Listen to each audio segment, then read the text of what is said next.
बच्चों, अब तक आपने कई कविताएं सुनी होगी और गान भी किया होगा। आज जो कविता सुनने वाले हो वह संवाद शैली पर रचित है, जिसमें माँ और बेटे का संवाद है। तो चलो कविता सुनते हैं। इस कविता में गौतम बुद्ध के जीवन का एक प्रसंग है, जब राहुल गौतम बुद्ध यानी कि सिद्धार्थ का पुत्र अपनी माँ से एक कहानी सुनाने के लिए जिद करता है। तब इसकी माँ राहुल को यह कहानी सुनाती है। इस कविता में माता यशोधरा और पुत्र राहुल का संवाद है, इसीलिए इस कविता को संवाद शैली की कविता कहा जाता है। राहुल अपनी माँ से कहता है, माँ कह एक कहानी। माँ कहती है, बेटा समझ लिया क्या तूने मुझको अपनी नानी। राहुल फिर से कहता है, कहती है मुझसे यह चेटी, तू मेरी नानी की बेटी। कह माँ कह लेटी ही लेटी, राजा था या रानी। माँ कह एक कहानी। इस पंक्ति में आए अनसुने शब्द चेटी, चेटी का अर्थ है दासी। तो भावार्थ समझते हैं। राहुल अपनी माँ से कहता है, माँ मुझे एक कहानी सुनाओ। माँ कहती है, बेटा क्या तूने मुझे अपनी नानी समझ लिया है। राहुल कहता है, माँ यह दासी ने मुझसे कहा कि तू मेरी नानी की बेटी हो। माँ तुम सोते सोते ही मुझे एक कहानी सुनाओ कि एक राजा था या एक रानी थी।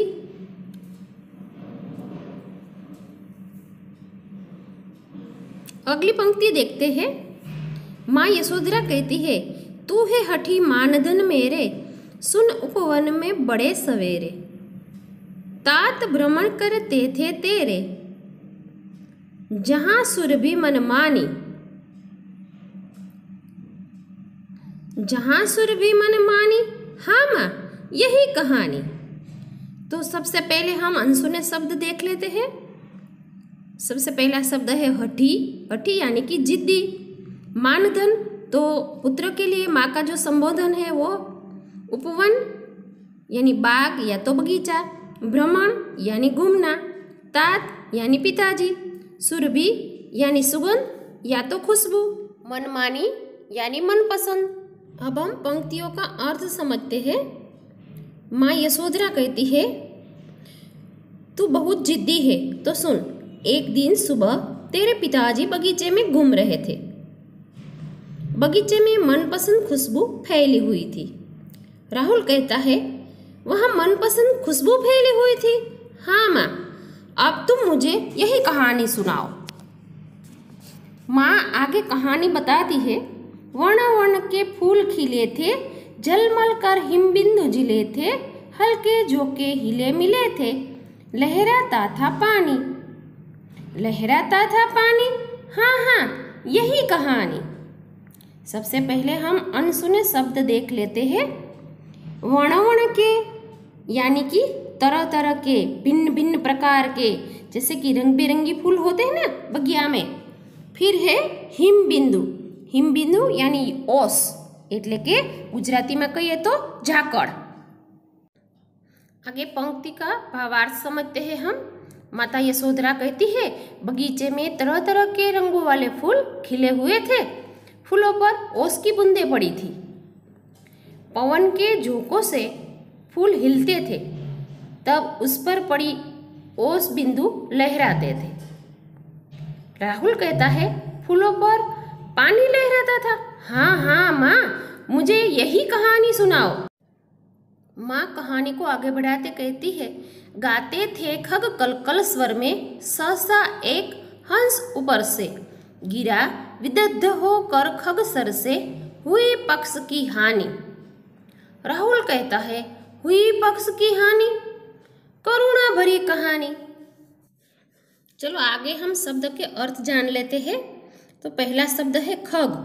खग यानी पक्षी। सहसा यानी एकाएक या तो अचानक। विदग्ध यानी बिंधा हुआ। जैसे कि घायल, सर यानी बाण, पक्ष यानी पंख, हानि तो नुकसान या तो क्षति, करुणा यानी दया। चलो अर्थ समझते हैं। माता यशोधरा बताती ही आकाश में उड़ते हुए खग यानी कि पक्षी मधुर स्वर में गान कर रहे थे। अचानक ऊपर से एक हंस गिरा, उसे तीर लगा हुआ था। राहुल माता से कहता है, पंख घायल हुआ था। यह कहानी तो बहुत दुख भरी है।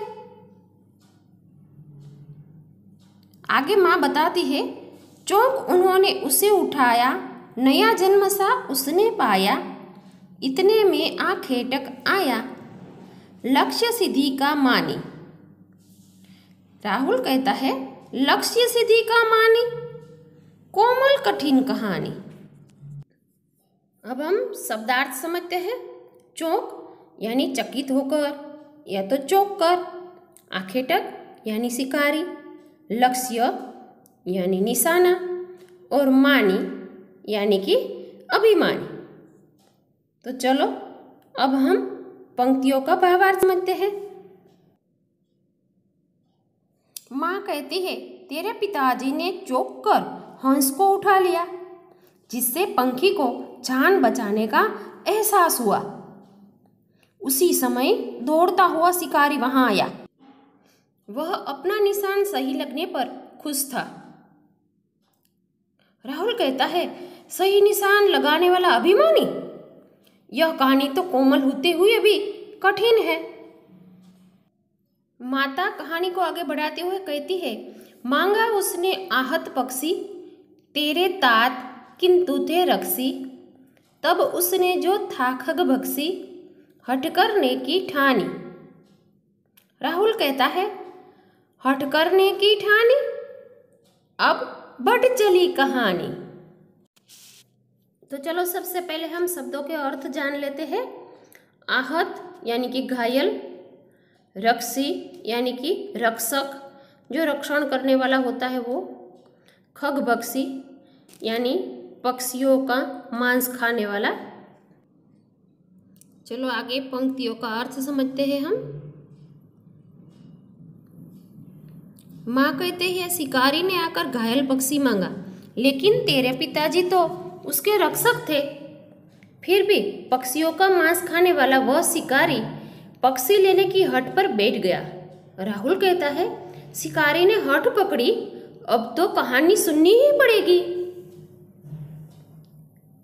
माँ आगे बताती है, हुआ विवाद सदय निर्दय में, उभय आग्रही थे स्व विषय में, गई बात तब न्यायालय में, सुनी सभी ने जानी।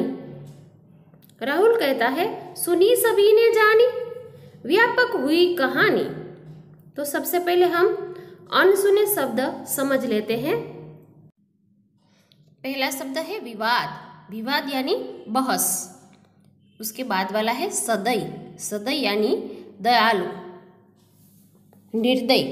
निर्दय यानी दयाहीन, जिसमें दया ना हो उसे निर्दय कहते हैं। उभय। उभय यानी दोनों। यहाँ सिद्धार्थ और शिकारी की बात हो रही है।